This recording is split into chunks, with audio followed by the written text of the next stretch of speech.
When you drop $10,000 to $15,000 on a solar battery setup, you want to guarantee that it's going to last. And usually, the first thing buyers look for is that big, bold number printed on the box, 10 years. But manufacturers don't calculate longevity using a calendar. They rate their coverage on rigid mathematical thresholds, dictated by how you treat the battery's internal chemistry. This diagram shows what you see on the brochure versus what is buried in the technical manual. On the left are the marketing promises, like 10-year warranty and maintenance-free. On the right, the fine print demands a maximum 80% depth of discharge and a strict 25 degrees Celsius operating environment. If you don't know these specific numbers exist, your normal daily power consumption is almost certainly crossing those limits.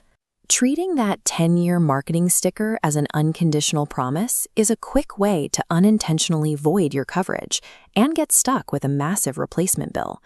This creates a difficult choice. You need to actually use the energy you paid to store, but you have to do it without crossing the invisible lines that kill your financial protection. Pushing the battery to its absolute limits provides great short-term grid independence, but it heavily taxes the cells and sacrifices long-term viability. Manufacturers define this physical relationship through 3 strict operational limits: depth of discharge, ambient temperature limits, and charge rate. Cross the threshold on any of those 3 metrics, and your warranty is immediately compromised, even if the equipment was installed just a few years ago. Every solar warranty functions as a behavioral contract, binding your daily power habits to the physical limits of the battery's chemistry. Depth of discharge, or DOD, is the exact percentage of your battery's total capacity that you drain out during a regular cycle. A common strategy is to run the battery down to 0% every single night to avoid pulling any electricity from the grid. This graph shows the relationship between depth of discharge and cycle life.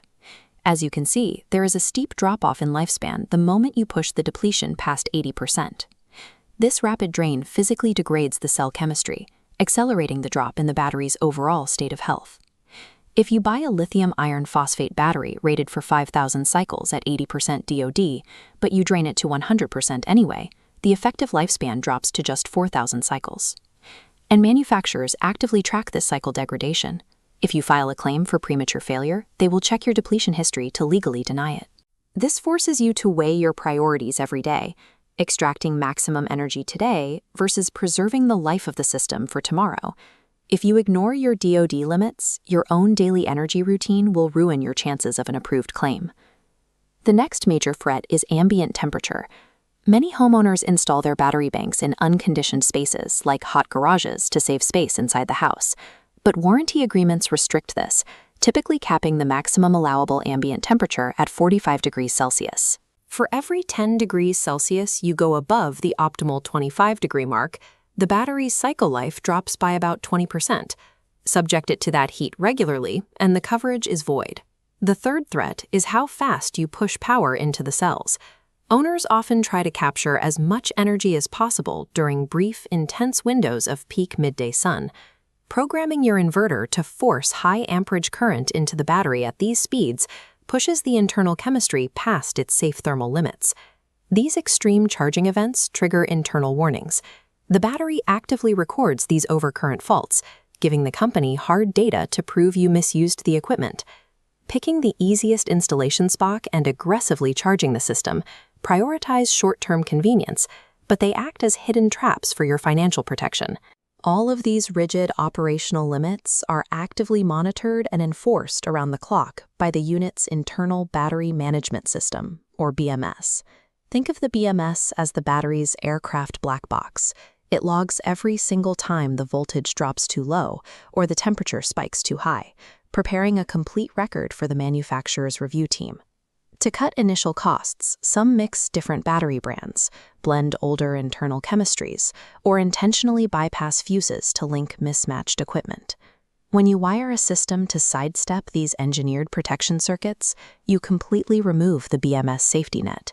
It can no longer regulate the current or catch thermal runaways. Trying to cheat hardware limits to save a few dollars instantly terminates the manufacturer's liability and introduces a severe fire hazard into your home. Keeping your solar coverage intact requires you to pick one of two specific management strategies, depending on your budget and how much effort you want to exert. This chart maps out those two distinct paths. On the horizontal axis, we have your budget. On the vertical axis, the daily management effort required. First is the DIY optimizer path. Here, you purchase a smaller, strictly sized battery bank to save cash up front. The trade-off is the constant mental overhead. You have to strictly monitor your daily loads and actively calibrate your inverter settings to ensure the battery never drains past 80%. The second path is for the set-it-and-forget-it homeowner. This requires spending significantly more money upfront to intentionally oversize the total capacity of the battery bank. Because the total capacity is so large, your normal household usage will naturally pull a very shallow depth of discharge every day. This preserves the cells and the warranty with zero daily effort. You either pay upfront with cash to oversize the system, or you pay daily with the mental effort to micromanage it. Both paths are required to keep the terms of the warranty intact. Ultimately, a solar battery warranty is a behavioral contract, one that you rarely have to enforce if you respect the physical chemistry of the cells. Prioritizing immediate, aggressive power output over the manufacturer's established safety limits will eventually compromise the chemistry and the contract. Respecting the rigid limits of the battery chemistry is the only definitive way to guarantee your long-term power independence and keep your home safe.